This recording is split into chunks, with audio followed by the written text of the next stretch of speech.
What's up guys, this is my form room and then we're gonna have a tour. So first we have Alex here because I'm so early for once. Oh look, that's the bell.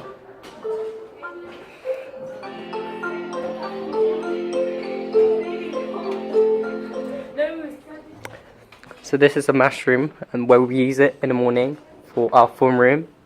And basically during form we just have about 10 minutes, 20 minutes of like form time where we talk, debate, think of like topics to talk about. Sometimes you read notices, but that really happens.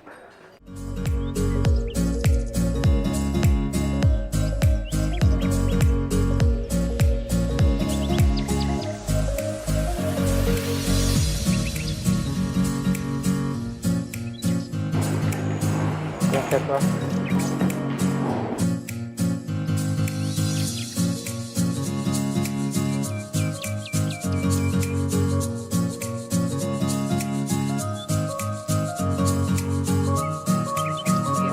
Abigail. How are you?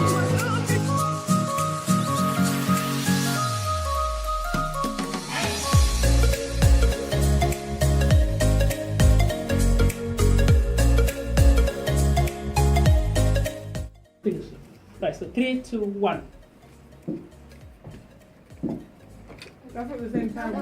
No, it should be. Raheem, what you jump? Right, Have you ever listened to Crayon Pop? That's 360. Yeah.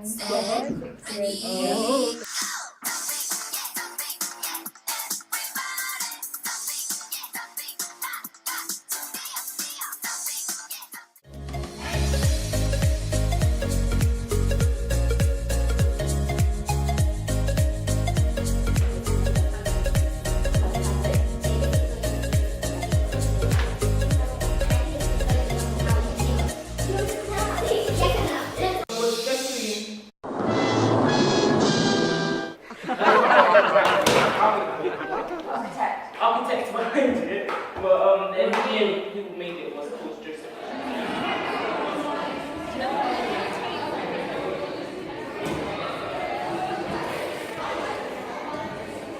What are you doing, guys?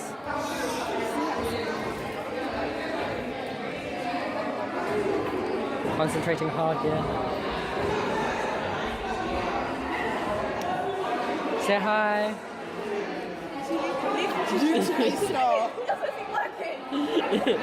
YouTube A star, yeah.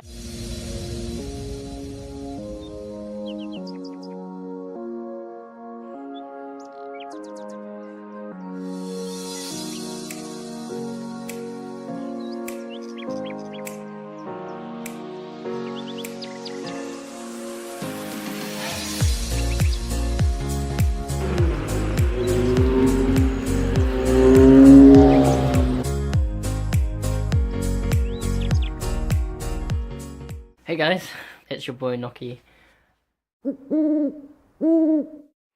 Maths is a great subject for those who are doing like computing when they're in uni, engineering of course, physics, that's a good related subject.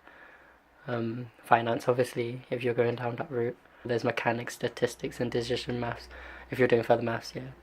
It's not necessarily a big jump from GCSE. Still learn stuff, quadratic formula, you need that like a lot. But the advantage is in maths you get to use a calculator in the test, so it means that you'll be able to input all the variables and everything and then just get the answer. You get the advantage of using a calculator in a sense that you don't find the answer but you use it to check whether you got the answer, because obviously when they ask you questions, for example solve this or solve that, or prove this, prove that, then you'll need to know what to write for it rather than actually just calculate it on a calculator and get the answer just like that. For further maths, some people are saying that further maths is easier than normal maths purely because what we're learning is decision maths. It's just basic knowledge and logic, and when you tackle things you think of what is best for everything. Like we do algorithms, we do like linear programming, which is probably by far the hardest part of decision maths, where you just have to think slowly, make sure that all the calculations are right and that you're not skipping tasks just to make it quicker.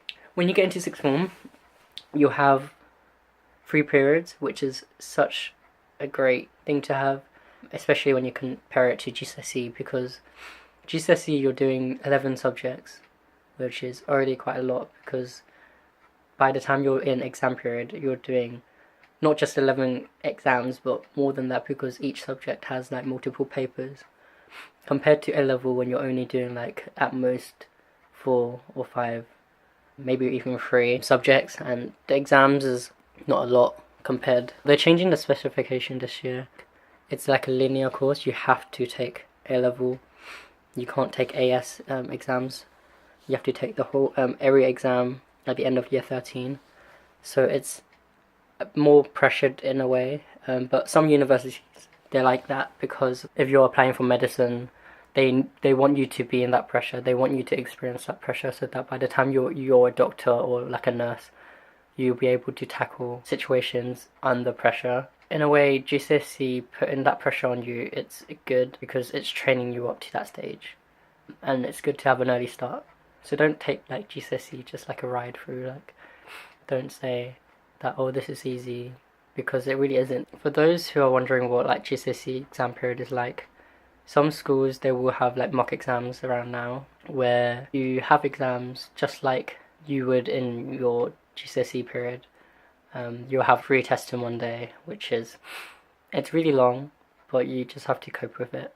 Because I remember when I did my RS exam, we didn't really have like a mock exam before that, and this was my first exam being in a hall, and the feeling of it was really different.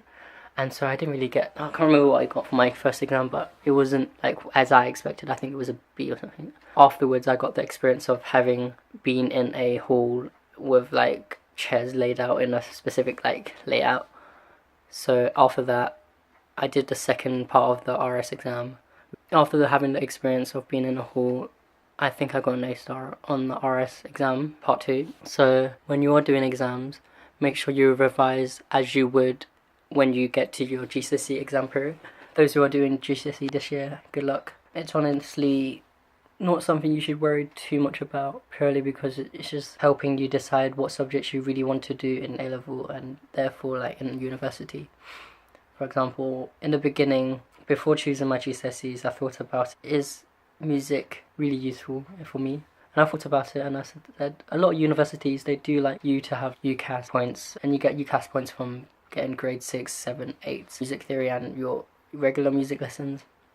And once you pass those exams, you'll get UCAS points. But I've always wanted to be like an engineer, so that came to mind. Like, I prioritize everything, all my subjects, according to what I really want to do for universities, followed by the things that I can benefit.